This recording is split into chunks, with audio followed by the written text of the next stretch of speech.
Today we're going to read Trombone Shorty, by Trombone Shorty Andrews, illustrated by Caldecott Honor winner Brian Collier.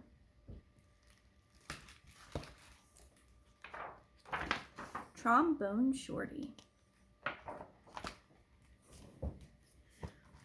Where you at? Where you at? We have our own way of living down here in New Orleans and our own way of talking too. And that's what we like to say when we want to tell a friend hello. Say, where you at?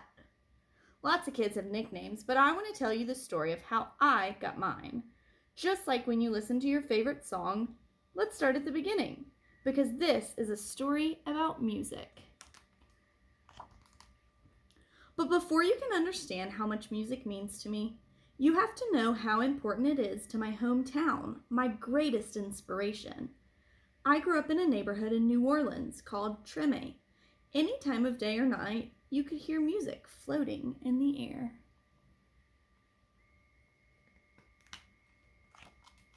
And there was music in my house, too. My big brother, James, played the trumpet so loud you could hear him halfway across town. He was the leader of his own band, and my friends and I would pretend to be in the band, too. "Follow me," James would say.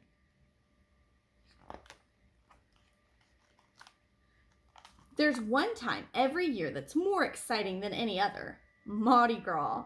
Parades fill the streets and beaded necklaces are thrown through the air to the crowd. I loved the brass bands with their own trumpets, trombones, saxophones, and the biggest brass instrument of them all, the tuba, which rested over the musician's head like an elephant's trunk. "Where ya at? Where ya at?" musicians would call. All day long I could see brass bands parade by my house while my neighbors danced along. I love these parades during Mardi Gras because they made everyone forget about their troubles for a little while. People didn't have a lot of money in Trombone, but we always had a lot of music. I listened to all these sounds and mixed them together, just like how we make our food. We take one big pot and throw in sausage, crab, shrimp, chicken, vegetables, rice, whatever's in the kitchen, and stir it all together and let it cook. When it's done, it's the most delicious taste you've ever tried. We call it gumbo, and that's what I wanted my music to sound like. Different styles combined to create my own musical gumbo. But first, I needed an instrument. The great thing about music is that you don't even need a real instrument to play. So my friends and I decided to make our own. We might have sounded different from the real brass bands, but we felt like the greatest musicians of Trombone. We were making music, and that's all that mattered. Then one day, I found a broken trombone that looked too beaten up to make music anymore. It didn't sound perfect, but finally, with a real instrument in my hand, I was ready to play. The next time the parade went by my house, I grabbed that trombone and headed into the street. My brother James noticed me playing along and smiled proudly. "Trombone Shorty!" he called out, because the instrument was twice my size. "Where you at?"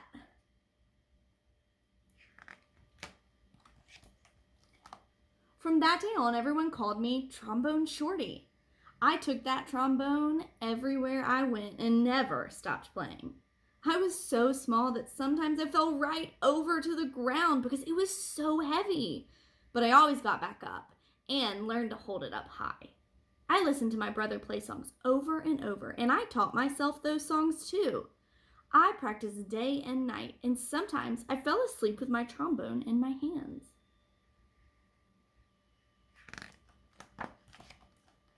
One day, my mom surprised me with tickets to the New Orleans Jazz and Heritage Festival, the best and biggest musical festival in town. We went to see Bo Diddley, who my mom said was one of the most important musicians of all time. As I watched him on stage, I raised my trombone to my lips and started to play along. He stopped his band in the middle of the song and asked the crowd, "Who's playing that out there?"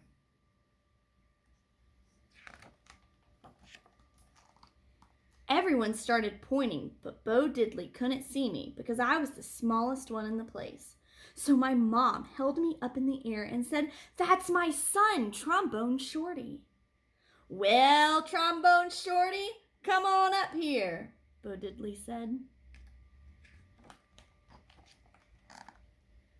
The crowd passed me overhead until I was standing on the stage next to Bo Diddley himself. I walked right up to the microphone and held my trombone high up in the air, ready to blow. "What do you want to play?" Bo Diddley asked. "Follow me," I said. After I played with Bo Diddley, I knew I was ready to have my own band. I got my friends together and we called ourselves the 5 o'clock band because that was the time we went out to play each day after finishing our homework. We played all around New Orleans. I practiced and practiced, and soon my brother James asked me to join his band. When people wondered who the kid in his band was, he'd proudly say, "That's my little brother, Trombone Shorty. Where you at?" And now I have my own band called Trombone Shorty in Orleans Avenue, named after a street in Treme. I've played all around the world, but I always come back to New Orleans. And when I'm home, I make sure to keep my eyes on the younger musicians in town and help them out, just like my brother did for me. Today I play at the same New Orleans Jazz Festival where I once played with Bo Diddley. And when the performance ends, I lead a parade of musicians around, just like I used to do in the streets of Treme with my friends.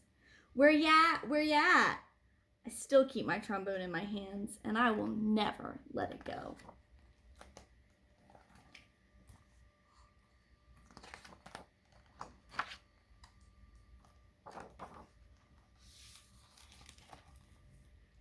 Trombone Shorty.